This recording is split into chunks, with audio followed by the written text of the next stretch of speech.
Hello friends, welcome back to my YouTube channel. दोस्तों, हम लोग जैसा कि संविधान निर्माण की प्रक्रिया या उसके पीछे की जो कहानी थी, जो रेगुलेटिंग एक्ट थे, भारत परिषद अधिनियम थे और भारत शासन अधिनियम थे, उनको हम लोग देख रहे थे।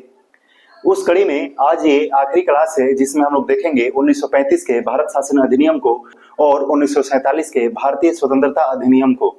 और इसके बाद ये जो संविधान निर्माण की प्रक्रिया है या भारत का संवैधानिक इतिहास है, इसका जो चैप्टर है वो क्लोज हो जाएगा। तो इस कड़ी में आज हम लोग देखने जा रहे हैं भारत शासन अधिनियम 1935 को। 1935 के भारत शासन अधिनियम के पहले 1919 में मॉन्टेग्यू चेम्सफोर्ड सुधार अधिनियम आया था और उस अधिनियम के द्वारा बने हुए जो कानून थे उसकी विवेचना करने के लिए 1927 ईस्वी में साइमन कमीशन का गठन किया गया था। साइमन कमीशन का भारत में भारी विरोध होता है। उसके बाद 3 गोलमेज सम्मेलन का आयोजन होता है लंदन में और उसके बाद जो एक्ट बन के आता है दोस्तों, वो होता है भारत शासन अधिनियम 1935। 1935 का भारत शासन अधिनियम ब्रिटिश सरकार द्वारा पारित सबसे लंबा और सबसे विस्तृत एक्ट था, जिसमें हम लोग देखते हैं 14 भाग था, अनुच्छेदों की संख्या 321 थी और अनुसूचियां 10 थी। इसमें प्रस्तावना नहीं था और इसमें प्रस्तावना जब नहीं था तो 1919 का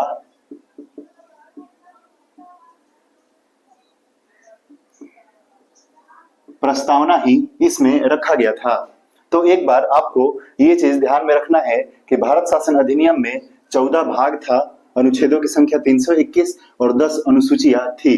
और 1935 के भारत शासन अधिनियम के द्वारा जो ब्रिटिश प्रांत थे या चीफ कमिश्नरी प्रांत थे या जो देसी रियासत थे, इन सबों को मिला करके मतलब एकीकरण करके ये लोग अखिल भारतीय संघ का निर्माण करना चाहते थे। लेकिन हुआ क्या कि उसमें देसी रियासत जो अपना था पैर पीछे कर ली, मतलब ये मिलना नहीं चाहिए, इसीलिए जो अखिल भारतीय संघ का जो निर्माण है वो नहीं हो सका। तो इसमें यही लिखे हैं कि केंद्र में जो 11 ब्रिटिश प्रांत थे, 6 चीफ कमिश्नरी थी और देसी रियासत थी, इन सभी को जोड़ करके वे लोग अखिल भारतीय संघ बनाना चाह रहे थे, लेकिन देसी रियासत न मिली, इसीलिए केंद्र में जो अखिल भारतीय संघ है इसका निर्माण नहीं हो सका। उसके बाद जैसा कि हम लोग जानते हैं कि प्रांतों में द्वैध शासन ये 1919 में लगा था। इसका मतलब जो केंद्रीय विषय है और प्रांतों का जो विषय है वो अलग अलग हो जाएगा। तो प्रांतों में द्वैध शासन 1919 के एक्ट द्वारा लगा था, लेकिन भारत शासन अधिनियम 1935 के द्वारा इसको खारिज कर दिया गया। मतलब प्रांतों में जो द्वैध शासन था उसको समाप्त कर दिया गया और ये प्रांतीय स्वायत्तता दे दिया गया, मतलब प्रांतों को अपना स्वतंत्र अधिकार दे दिया गया। तो ये बात आपको ध्यान में रखना है कि प्रांतों में द्वैध शासन 1919 में लगा था और इसको समाप्त कर दिया गया 1935 के भारत शासन अधिनियम के द्वारा। क्योंकि जब प्रांतों में द्वैध शासन समाप्त किया गया तो इसको केंद्र में द्वैध शासन लगा दिया गया। तो आपसे पूछेगा कि प्रांतों में द्वैध शासन समाप्त करके केंद्र में द्वैध शासन की स्थापना कब की गई, तो वो की गई 1935 के भारत शासन अधिनियम के द्वारा। तो केंद्र में जब द्वैध शासन लगता है तो इसका मतलब क्या हुआ, तो केंद्र का जो विषय है या कानून बनाने की जो शक्ति है उसको बांट करके ये आरक्षित विषय और हस्तांतरित विषय में डिवाइड कर दिया गया और इसी वजह से ये केंद्र में द्वैध शासन लागू हुआ। तो ये जो दोनों पॉइंट है आपको काफी अच्छे से ध्यान में रखना है। उसके बाद संघ एवं विषयों को 3 भागों में बांटा गया। एक था संघीय सूची, दूसरा था प्रांतीय सूची और तीसरा था समवर्ती सूची। संघीय सूची, इसमें केंद्र अपना नियम बनाएगी। प्रांतीय सूची, इसमें जो प्रांत है वो अपना नियम बनाएंगी और समवर्ती सूची में ये केंद्र और प्रांत दोनों मिलकर के समवर्ती सूची में अपना नियम बनाएंगी। इसके साथ एक और शक्ति होता है दोस्तों, उसको हम लोग बोलते हैं अवशिष्ट शक्ति। तो अवशिष्ट शक्तियां मतलब इस शक्ति के द्वारा वैसा कानून बनाया जाता है जिसका जो उल्लेख है वो संविधान में या जो भारत शासन अधिनियम में है उसमें नहीं दिया गया है। जैसे कि अभी जैसे ये जो अधिनियम था 20-20 वर्षों के लिए बन रहा था, तो यदि 20 वर्ष के अंतराल में ऐसा दुर्घटना हो जाता है या कोई ऐसा चीज घटित होने लगती है जिसका वर्णन हमारे ये शासन एक्ट में या संविधान में नहीं है, तो उसके ऊपर जो नियम या कानून बनाते हैं उसको बोलते हैं अवशिष्ट शक्तियां। तो अवशिष्ट शक्तियों के ऊपर ये कौन नियम बनाएगा, तो इसकी शक्ति वायसराय के हाथ में थी। तो एक बात यहाँ पे ध्यान रखना है कि संघ एवं विषयों को 3 भागों में बांटा गया था। पहला था संघीय सूची, जिसपे केंद्र अपना नियम बनाएगा। प्रांतीय सूची, इसमें प्रांत अपना नियम बनाएगा। समवर्ती सूची, जिसमें केंद्र और प्रांत दोनों मिलकर के नियम बनाएगा। और उसके बाद जो अवशिष्ट शक्तियां थी उसका जो पावर है, वो शक्ति है, वो निहित रहेगा वायसराय के हाथों में।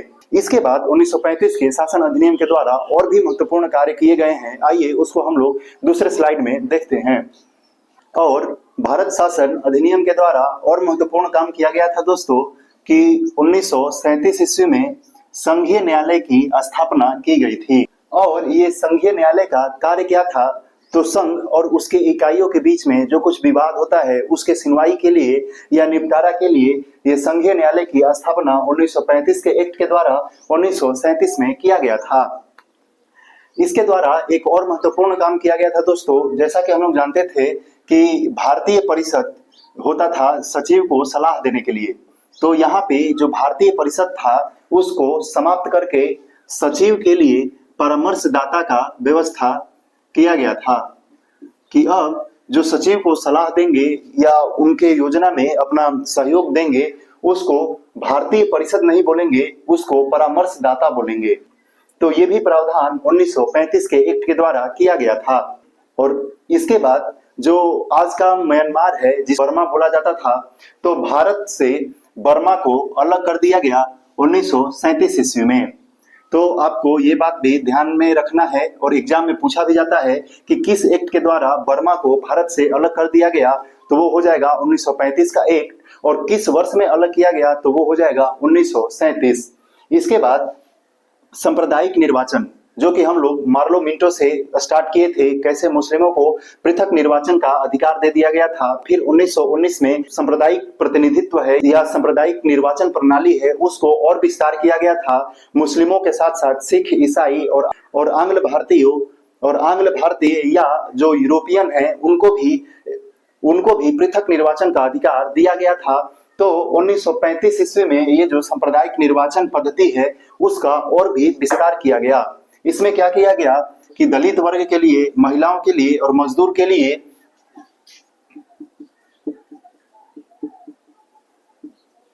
प्रतिनिधित्व का व्यवस्था दिया गया। और अलग प्रतिनिधित्व जैसे मुसलमानों को दिया गया था, सिखों को दिया गया था, ईसाइयों को दिया गया था, उसी तरह से 1935 ईस्वी में दलित, महिला और मजदूर ये तीनों को प्रतिनिधित्व का व्यवस्था की गई। और इसमें 10%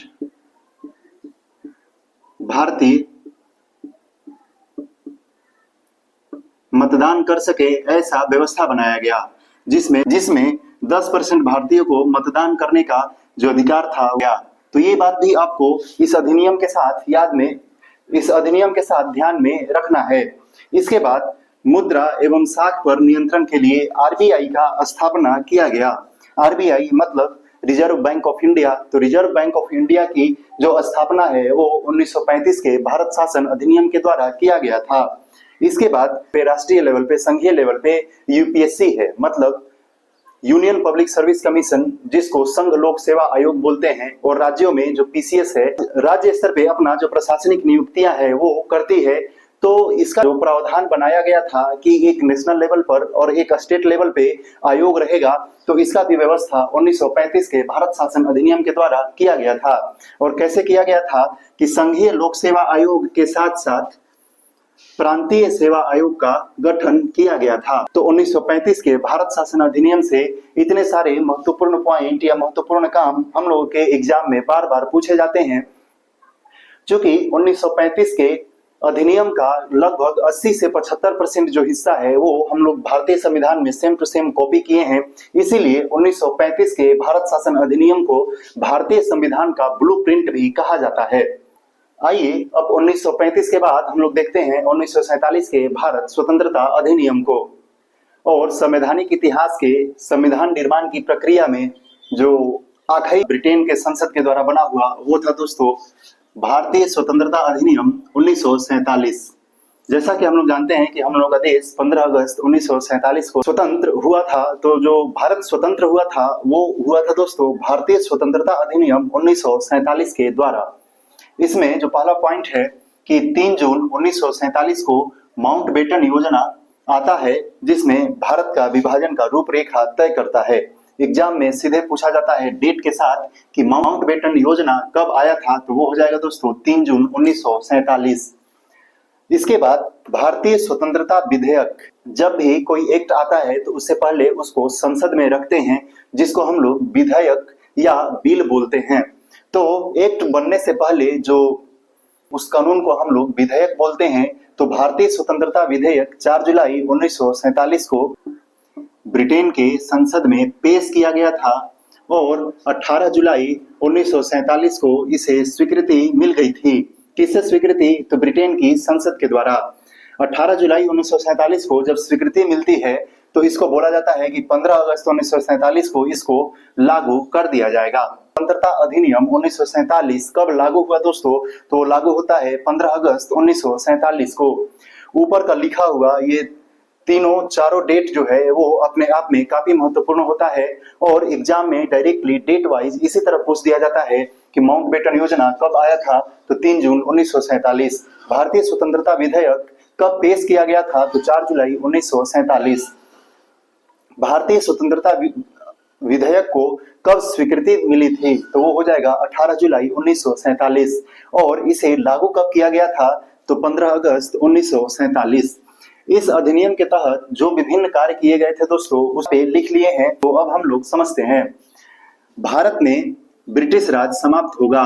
इस अधिनियम के द्वारा कहा गया कि भारत में जो ब्रिटिश राज चल रहा है उसको समाप्त करके भारत को स्वतंत्र और संप्रभु राष्ट्र घोषित किया जाएगा। तो ये जो घोषणा हुआ था ये भारत स्वतंत्रता अधिनियम 1947 के द्वारा किया गया था और इसके द्वारा भारत का विभाजन कर 2 डोमिनियन राज्य में इसको बांटा जाएगा। तो पहला डोमिनियन राज्य भारत होगा और दूसरा पाकिस्तान। पाकिस्तान में ये जो पूर्वी बंगाल है और इधर जो पंजाब का इलाका है वो पाकिस्तान में आएगा और इसके बाद जो शेष हिस्सा है वो भारत में आएगा। क्योंकि हम लोग जानते हैं कि उस समय देसी रियासत भी थी जहां पे जो राजा का शासन था, तो उन लोगों को ये स्वतंत्रता दी गई थी कि यदि आप चाहें तो आप स्वतंत्र रहें, या यदि आप चाहें कि आपको पाकिस्तान के साथ रहना है तो आप पाकिस्तान के साथ मिल सकते हैं। यदि आप चाहते हैं कि यदि आप भारत के साथ रहना चाह रहे हैं तो आप भारत के साथ रह सकते हैं। उनको ये तीनों प्रकार की स्वतंत्रता दी गई थी और संविधान नहीं बन जाने तक संविधान सभा के द्वारा वे लोग अपना संविधान बनाएंगे। इसका अधिकार भारत शासन अधिनियम 1947 के द्वारा किया गया था कि संविधान जब तक नहीं बने तब तक वे लोग संविधान सभा का गठन करें और वो संविधान सभा से फिर अपना वो संविधान बनाएंगे। इसके बाद जो वायसराय का पद था उसको समाप्त कर दिया गया और यहाँ पे गवर्नर जनरल का पोस्ट लाया गया। जो 2 डोमिनियन राज्य थे, एक भारत एक पाकिस्तान, तो जो दोनों डोमिनियन राज्य हैं वे अपना अपना एक गवर्नर जनरल रखेंगे। हम लोग पिछली कक्षाओं में पढ़े थे कि वायसराय का जो पोस्ट था वो भारत परिषद अधिनियम 1858 के द्वारा सृजित हुआ था। तो इसको समाप्त कब किया गया? 1947 के भारतीय स्वतंत्रता अधिनियम के द्वारा। इसके बाद 1935 के एक्ट द्वारा शासन होगा। चूंकि संविधान तो अभी बना नहीं था, संविधान सभा का गठन हुआ था, तो संविधान सभा के गठन और संविधान बनने के अंतराल में जो शासन व्यवस्था है उसको किस प्रकार रेगुलेट किया जाएगा? तो वो किया जाएगा 1935 के भारत शासन अधिनियम के द्वारा। और इसमें जो सचिव थे, वायसराय के साथ सचिव का भी पोस्ट था, तो सचिव के पोस्ट को भी यहाँ पे समाप्त कर दिया गया। इसके बाद भारत के जो मंत्री पद की व्यवस्था थी इसको भी समाप्त कर दिया गया। इसके बाद देसी रियासत पर ब्रिटेन की सर्वोच्चता इसको भी समाप्त कर दिया गया। जैसा कि ब्रिटेन के जो गवर्नर जनरल थे वे लोग ब्रिटेन की सर्वोच्चता की नीति को लाए थे कि यहाँ पे जो शासन कर रहे हैं उससे जो ब्रिटेन का शासन है या ब्रिटेन के जो लोग हैं वे लोग इनसे श्रेष्ठ हैं, सर्वोच्च है। तो देसी रियासत के ऊपर जो सर्वोच्चता का गया था उसको भी भारत शासन अधिनियम 1947 के द्वारा समाप्त कर दिया गया। इसके बाद शाही उपाधि, जिसमें भारत का सम्राट घोषित किया गया था। भारत के सम्राट का पद भी इस अधिनियम के द्वारा समाप्त कर दिया गया। इसके बाद माउंटबेटन, ये डोमिनियन भारत के प्रथम गवर्नर जनरल बनते हैं। यदि आपसे पूछे कि डोमिनियन भारत के प्रथम गवर्नर जनरल कौन बने थे, तो वो हो जाएंगे लॉर्ड माउंटबेटन। और लॉर्ड माउंटबेटन जो कि भारत के पहले गवर्नर जनरल थे, उन्होंने जवाहरलाल नेहरू को पीएम का शपथ दिलाई थी। तो इस प्रकार ये 1947 का भारतीय स्वतंत्रता अधिनियम था दोस्तों। और इसमें एक बात और कहा गया था कि जो संविधान सभा है ये संसद की तरह व्यवहार करेगी। इसमें जैसे कि माउंटबेटन जवाहरलाल नेहरू को पीएम की शपथ दिलाए थे, इसके साथ साथ जो अंतरिम सरकार है उसका गठन हो गया था। तो आइए अब एक झलक लोग देख लेंगे कि अंतरिम सरकार में कौन से व्यक्ति को कौन सा मंत्रालय दिया गया था, जहां से एग्जाम में बहुत बार प्रश्न देखने को मिलता है। जैसा कि हम लोग जानते हैं दोस्तों कि अंतरिम सरकार का गठन स्वतंत्रता के पूर्व 1946 ईस्वी में हुआ था। और इसमें कौन से व्यक्ति कौन से मंत्रालय धारण किए थे, इससे काफी सारा प्रश्न हम लोग के प्रतियोगी परीक्षाओं में देखने को मिलता है। तो उसको धारण करने वाले उधर जो मंत्री हैं उनका नाम लिखे हैं, आइए एक बार इनको देख लेते हैं। पहले नंबर पे है दोस्तों परिषद के उपाध्यक्ष। उपाध्यक्ष थे जवाहरलाल नेहरू, लेकिन इस परिषद के जो अध्यक्ष थे वे थे लॉर्ड माउंटबेटन। तो परिषद के उपाध्यक्ष राष्ट्रमंडल से संबंधित जो भी मामले होंगे और विदेशी मामले से संबंधित जो मंत्रालय था ये जवाहरलाल नेहरू जी के पास था। उसके बाद गृह मंत्रालय, सूचना एवं प्रसारण मंत्रालय ये सरदार पटेल जी के हाथों में था। उसके बाद खाद्य एवं कृषि मंत्रालय राजेंद्र प्रसाद जी के हाथों में था। उसके बाद उद्योग एवं नागरिक आपूर्ति मंत्रालय ये जॉन मथाई जी थे। इसके बाद श्रम मंत्रालय जगजीवन राम के हाथों में था। और रक्षा मंत्रालय मतलब रक्षा मंत्री बलदेव सिंह जी थे। उसके बाद कार्य, खान एवं ऊर्जा मंत्रालय ये CH भाभा जी के अंतर्गत था। उसके बाद वित्त मंत्री लियाकत अली खान थे। और डाक एवं वायु मंत्री ये अब्दुल रब निस्तार जी थे। उसके बाद रेलवे एवं परिवहन मंत्रालय खान के अंतर्गत था। उसके बाद शिक्षा मंत्रालय एवं कला मंत्रालय ये C राजगोपालाचारी जी के अंतर्गत था। तो आइए एक बार पुनः इसको हम लोग देख लेते हैं कि जवाहरलाल नेहरू जी के अंतर्गत 3 मंत्रालय था। पहला तो ये परिषद के उपाध्यक्ष थे, दूसरा राष्ट्रमंडल से संबंधित, और तीसरा विदेशी मामलों से संबंधित जो मंत्रालय है ये जवाहरलाल नेहरू जी के अंतर्गत था। सरदार पटेल जी के अंतर्गत गृह एवं सूचना प्रसारण मंत्रालय, राजेंद्र प्रसाद जी के अंतर्गत खाद्य एवं कृषि मंत्रालय, जॉन मथाई जी के अंतर्गत उद्योग एवं नागरिक आपूर्ति मंत्रालय, और जगजीवन राम जी ये श्रम मंत्री थे, बलदेव सिंह जी रक्षा मंत्री, CH भाभा ये कार्य, खान एवं ऊर्जा मंत्री, आसफ लियाकत अली खान ये वित्त मंत्री, और अब्दुल रब निस्तार ये डाक एवं वायु मंत्री, और आसफ अली ये थे रेलवे एवं परिवहन मंत्री, और C राजगोपालाचारी ये थे एवं कला मंत्री। इसमें 3 जो मंत्रालय है दोस्तों वो छूट गया है। तो ऊपर के ये मंत्रालय को मिटा करके हम उसको यहाँ पे लिख लेते हैं। इसके बाद दोस्तों II चुंद्रीगढ़ ये थे वाणिज्य मंत्री, और गजनफर अली खान ये थे स्वास्थ्य मंत्री, और जोगेंद्रनाथ मंडल ये थे विधि मंत्री। तो ये था स्वतंत्रता पूर्व गठित अंतरिम सरकार 1946 में गठित की गई थी, उसके मंत्रालय और मंत्री, जिससे काफी प्रश्न रहता है दोस्तों। इसमें 2 टॉपिक और छूट रहा है दोस्तों कि स्वतंत्र भारत का पहला जो मंत्रिमंडल था और जो कानून बने थे भारत शासन अधिनियम वाला, जिसमें 1909 का, 1919 का, 1935 का एक्ट जो था, उस पे विभिन्न सारे जो क्रांतिकारी थे, फ्रीडम फाइटर्स थे, वो उस पे कुछ न कुछ अपना विचार दिए थे। स्टेटमेंट एग्जाम में सीधे सीधे छप जाता है, तो उसको हम अगले कक्षाओं में देखेंगे। तब तक आज के लिए हम लोग ये क्लास यहीं तक रखते हैं। कैसा लगा आज का क्लास आप लोग कमेंट में जरूर बताइएगा, और आगे फिर कौन सा टॉपिक हम लोग को स्टार्ट करना चाहिए इसके बारे में भी अपना राय आप लोग जरूर दीजिएगा। Thank you for watching this video. धन्यवाद।